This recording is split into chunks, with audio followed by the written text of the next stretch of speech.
कहानी सर्दियों के दौरान न्यूयॉर्क के बर्फीले कैटस्किल्स क्षेत्र में शुरू होती है।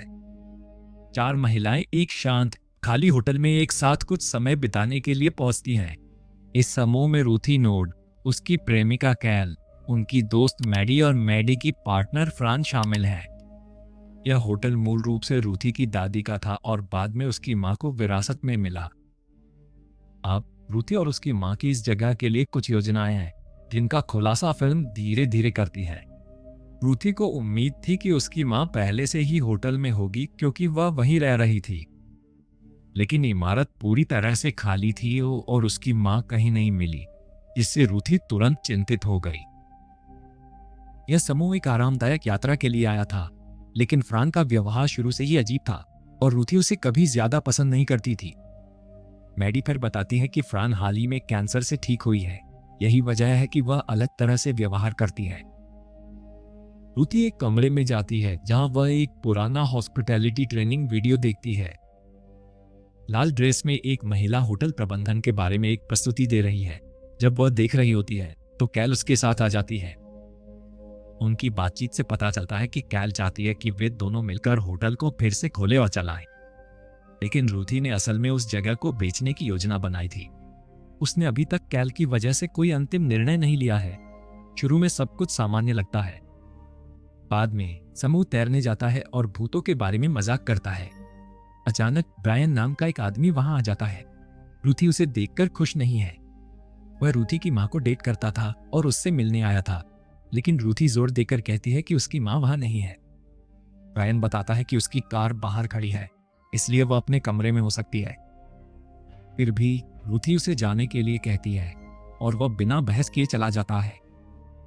बाहर ब्रायन कार की जांच करता है, लेकिन वह बंद है और उसे कुछ भी असामान्य नहीं मिलता। इस बीच मैडी और कैल निजी तौर पर बात करते हैं। मैडी स्वीकार करती है कि उसके मन में कैल के लिए भावनाएं हैं और यह पता चलता है कि रूथी ने एक बार कैल को धोखा दिया था। उसके बाद भी कैल अभी भी रूथी के साथ रहना चाहती है। रूथी अपनी मां को लगातार टेक्स्ट करती रहती है, इस बात से निराश है कि उसने जवाब नहीं दिया है। उस रात बाद में रूथी एक शोर सुनकर जाग जाती है। वह नीचे जाती है और देखती है कि मुख्य द्वार खराब हो गया है, जो अपने आप खुल और बंद हो रहा है। वह आखिरकार उसे बंद कर देती है और अंदर वापस चली जाती है। होटल में घूमते समय रूथी को लगता है कि वह हॉल में किसी को अपनी मां के पसंदीदा गाने पर नाचते हुए देख रही है। यह मानते हुए कि उसकी मां आखिरकार आ गई है, वह उसे गले लगाने के लिए दौड़ती है, लेकिन असल में वह फ्रान है। दोनों को अजीब लगता है और रूथी चिढ़ जाती है। वह संगीत बंद कर देती है। फ्रान पूछती है कि वह क्यों जागी हुई है और उल्लेख करती है कि उसने उसे पहले एक मेडिकल मास्क पहने हुए देखा था। रूथी भ्रमित है और पूछती है कि क्या फ्रान उनके कमरे में आई थी। फ्रान करीब आने की कोशिश करती है और रूथी गुस्से में उसे दूर धकेल देती है। फ्रान के पैर में एक छोटा सा कट लग जाता है। दोषी महसूस करते हुए रूथी घाव को साफ करती है और फ्रान उसकी कुछ तस्वीरें लेती है। एक पल के लिए दोनों अजीब तरह से करीब लगते हैं। अगली सुबह रूथी कैल को जगाती है और उसे बताती है कि उसकी मां ने आखिरकार टेक्स्ट किया है, यह कहते हुए कि वह नहीं आएगी। दोनों निराश महसूस करते हैं। वे फ्रान को परेशान किए बिना चुपचाप मैडी को जगाते हैं और तीनों नाश्ता बनाने के लिए रसोई में जाते हैं। जब फ्रान अकेली उठती है तो वह घबरा जाती है। वह बाहर देखती है और दो लड़कियों को जॉगिंग करते हुए देखती है। नीचे वह अचानक रेस्टोरेंट में लोगों को खाना खाते हुए देखती है, भले ही होटल लंबे समय से बंद है। मेहमान असामान्य लगते हैं और जब फ्रान रूथी के बारे में पूछती है तो कोई जवाब नहीं देता। फिर उसकी नजर घायल उंगलियों वाली एक छोटी लड़की पर पड़ती है। लड़की शांति से कहती है, कभी कभी आप अपनी उंगलियों को महसूस नहीं कर सकते। परेशान होकर फ्रान पीछे हट जाती है और अगले ही पल पूरा क्षेत्र फिर से खाली हो जाता है, जैसे कि वहां कभी कोई था ही नहीं। फ्रान बहुत ज्यादा डर जाती है। यह एक मतिभ्रम हो सकता है जो शायद उसके कट पर हल्के बुखार के कारण हुआ हो। बाकी तीन महिलाएं रसोई में होती हैं जब वे फ्रान के चीखने की आवाज सुनती हैं। वे उसकी ओर दौड़ती हैं और उसे रोता हुआ और डरा हुआ पाती हैं। वह कहती है कि उसने कुछ देखा। दूसरों को लगता है कि उसने एक बुरा सपना देखा था, खासकर इसलिए क्योंकि उन्होंने पहले होटल में हुई मौतों के बारे में बात की थी। रूथी फ्रान से कहती है कि अगर वह घर जाना चाहती है तो वे एक कार बुला सकते हैं। उन्हें लगता है कि दवा का उस पर असर हो रहा है। और फ्रैन शर्मिंदगी महसूस करती है। बाद में रूथी अपनी माँ को एक वॉइस मैसेज छोड़ती है जिसमें उसे टेक्स्ट करना बंद करने और यह बताने के लिए कहती है कि वह क्यों नहीं आ रही है। रूथी भी बाहर एक लड़की को जॉगिंग करते हुए देखती है जो अजीब लगता है, लेकिन फ्रैन उसका ध्यान भटका देती है। रूथी फ्रैन को बताना चाहती है कि पिछली रात जो कुछ भी हुआ उसका कोई मतलब नहीं था। रूथी उसे पसंद नहीं करती, जबकि फ्रैन के मन में स्पष्ट रूप से भावनाएं हैं और वह यह भी स्वीकार करती है कि उसने रूथी का मास्क आजमाया था। रूथी उसे उनके कमरे में घुसना बंद करने के लिए कहती है। फ्रैन का व्यवहार अप्रत्याशित लगने लगता है। कैल आती है और दोनों बात करना बंद कर देते हैं। यहाँ तक कि कैल को भी कुछ अजीब लगता है। फ्रैन पूछती है कि क्या यहाँ कोई मरा है, शायद 9 या 10 साल की एक छोटी लड़की जिसके हाथों को कुछ हुआ हो। कैल चौंक जाती है और कहती है कि बचपन में रूथी के साथ भी कुछ ऐसा ही हुआ था। उसकी माँ अक्सर उसे आयाओं के पास छोड़ देती थी, लेकिन एक दिन रूथी को सर्दियों में होटल में 3 दिनों के लिए बिना बिजली और बिना खाने के अकेला छोड़ दिया गया था।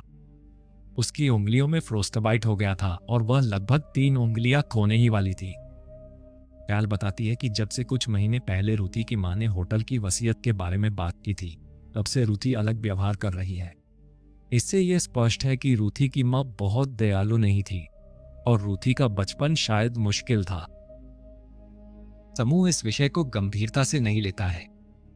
बाद में दोपहर के भोजन पर वे एक साथ बैठते हैं और फ्रैन फिर से बाहर उन्हीं 2 जॉगर्स को देखती है, लेकिन कोई उस पर विश्वास नहीं करता।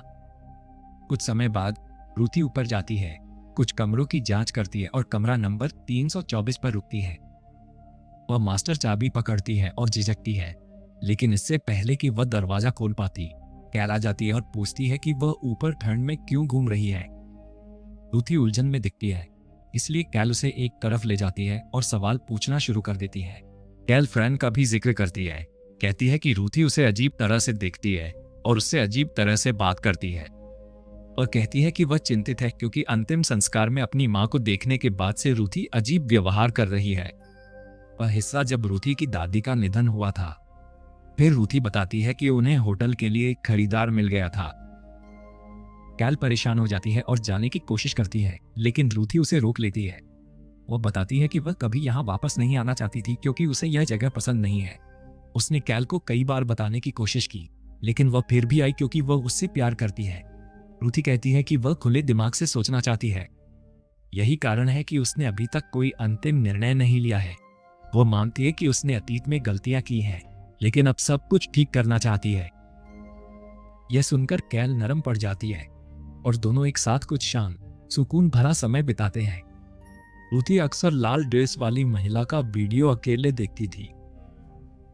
इस बार वह महिला लगभग सीधे उससे बात करती हुई लग रही थी, चेतावनी दे रही थी कि होटल चलाना सबसे बुरा विकल्प हो सकता है। यह स्पष्ट नहीं है कि यह असली है या बस रूथी का मन उसे उस जगह से दूर धकेलने की कोशिश कर रहा है। फिल्म चीजों को स्पष्ट रखती है, जिससे आप सवाल करते हैं कि क्या होटल सच में भूतिया है या गहरे रहस्य छिपा रहा है, क्योंकि एक से ज्यादा लोग अजीब चीजें देखते हैं।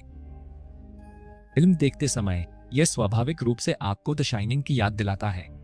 जब फ्रैन आराम कर रही होती है तो उसे अचानक रूथी का एक टेक्स्ट मिलता है, आओ मुझे ढूंढो। वह देखती है कि मैडी चली गई है और रूथी को खोजने के लिए बाहर निकलती है। जैसे ही वह होटल में घूमती है, उसे कुछ गलत होने का एहसास होता है। देखती है कि दीवारों और छत से सफेद तरल बह रहा था। फिर से वे 2 जॉगर्स और वही छोटी लड़की। वह बहुत डर जाती है। फ्रैन आखिरकार रूथी के कमरे में पहुंचती है, जहां रूथी और कैल सो रहे हैं। रूथी अपना मास्क पहने हुए है। जब वह जागती है तो वह तुरंत फ्रैन को बाहर ले जाती है। रोते हुए फ्रैन कहती है कि होटल की कहानियां सच हैं और उन्हें अभी जाना होगा, लेकिन रूथी उस पर विश्वास नहीं करती। फिर फ्रैन धमकी देती है कि अगर वे नहीं गए तो वह रूथी के बारे में कुछ बताएगी। शोर सुनकर मैडी और कैल पहुंचते हैं और फ्रैन उनके सामने उसी घबराहट और अस्थिर तरीके से व्यवहार करना जारी रखती है। फ्रैन रोती रहती है, इस बात पर जोर देती है कि उन सभी को होटल छोड़ देना चाहिए। दूसरों को लगता है कि उसकी चोट से उसे बुखार आ गया होगा और वह जरूरत से ज्यादा प्रतिक्रिया दे रही है। फ्रैन परेशान हो जाती है और किसी को नहीं पता कि उससे कैसे निपटा जाए। कैल का मानना है कि फ्रैन सिर्फ ध्यान चाहती है, खासकर रूथी से। फिर रूथी कहती है कि वह जानती है कि क्या करना है। वह फ्रैन के पास जाती है और उससे कहती है, हम सब जा रहे हैं। फ्रैन तुरंत शांत हो जाती है और कैल से माफी भी मांगती है। इसे अभी भी समझ नहीं आता कि क्यों। इससे पहले कि कोई कुछ पूछ सके, रूथी सबको अपना सामान पैक करने के लिए कहती है। वे एक साथ होटल से निकल जाते हैं। अगले दृश्य में फ्रैन एक रेलवे स्टेशन पर जागती हुई दिखाई देती है और उसे एहसास होता है कि दूसरों ने उसे छोड़ दिया है। उससे और राहत होकर वह समझ जाती है कि रूथी और बाकी लोगों ने उससे छुटकारा पाने के लिए उसे धोखा दिया था।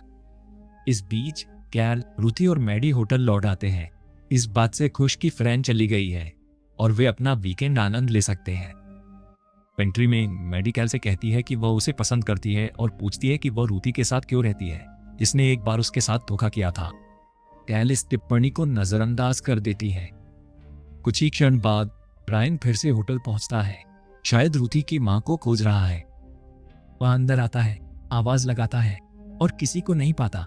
फिर वह गलियारे में एक मास्क पहने लड़की को देखता है जिसके हाथ में चेनसॉ है। ब्रायन को लगता है कि नकाबपोश लड़की शायद रूथी की कोई दोस्त है, इसलिए वह उसे नजरअंदाज कर देता है और रसोई की ओर चला जाता है। लेकिन वह अचानक चेनसॉ चालू कर देती है और उसका पीछा करती है। इससे पहले कि वह प्रतिक्रिया कर पाता, वह उसकी बाह पर वार करती है, जिससे उसका कंधा घायल हो जाता है। घबराकर वह भागने की कोशिश करता है, इस बात से भ्रमित कि वह उस पर हमला क्यों कर रही है। वह छिप जाता है, लेकिन वह उसे खोजती रहती है।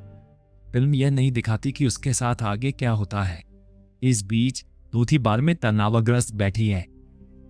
मैडी और कैल उसे ढूंढ लेते हैं और रूथी घबराकर कहती है कि फ्रैन वापस आ गई है और उन्हें जाना होगा क्योंकि उसने कुछ डरावना देखा है।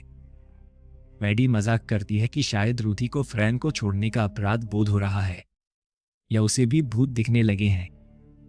मैडी रूथी का फोन पकड़ती है और पूछती है कि वह हमेशा इससे क्यों चिपकी रहती है।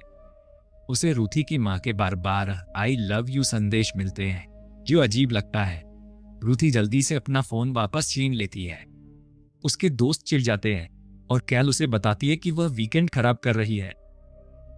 फिर रूथी फ्रैन के बारे में ऑनलाइन खोज करती है और पाती है कि फ्रैन एक बार अपनी पूर्व प्रेमिका की मौत से जुड़े एक मामले से जोड़ी गई थी, हालांकि कुछ भी साबित नहीं हुआ था।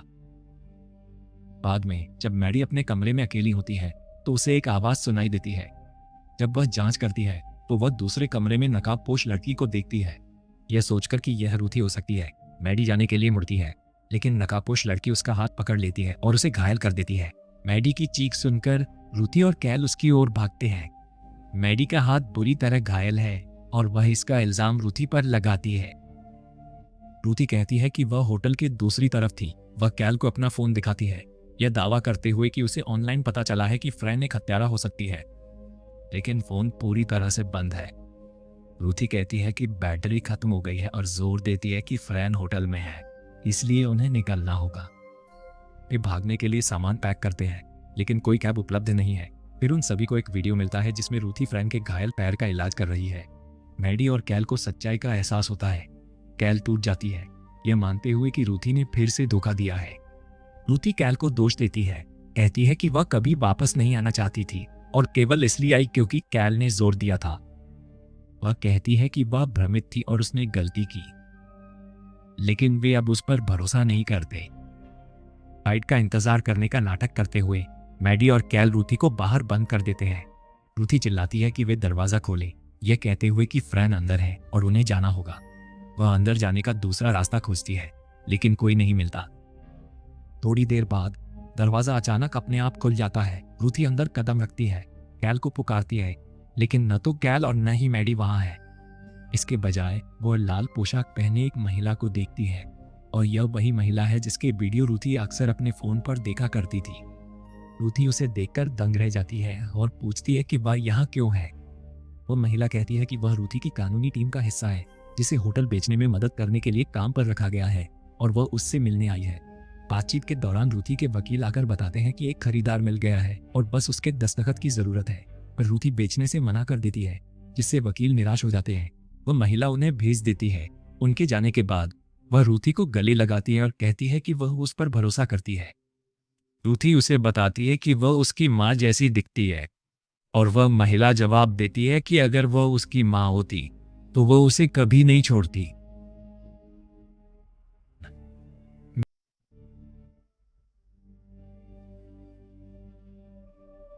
फिर वह चली जाती है और रूथी फिर से कैल को खोजने निकलती है।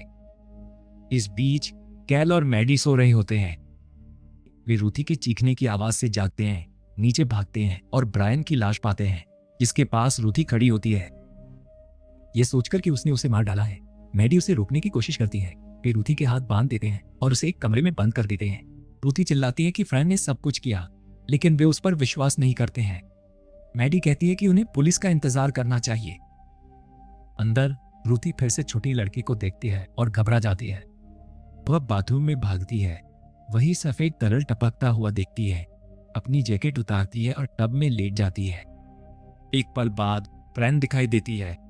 रूथी डर जाती है। फ्रैंक कहती है कि वह उसके लिए वापस आई है और उसे टब से बाहर निकालती है। कैल को बचाने के लिए मैडी चेनसॉ लेकर अंदर आती है, लेकिन वह चालू नहीं होता। वह उसे एक तरफ फेंक देती है और कैल को भागने के लिए कहती है।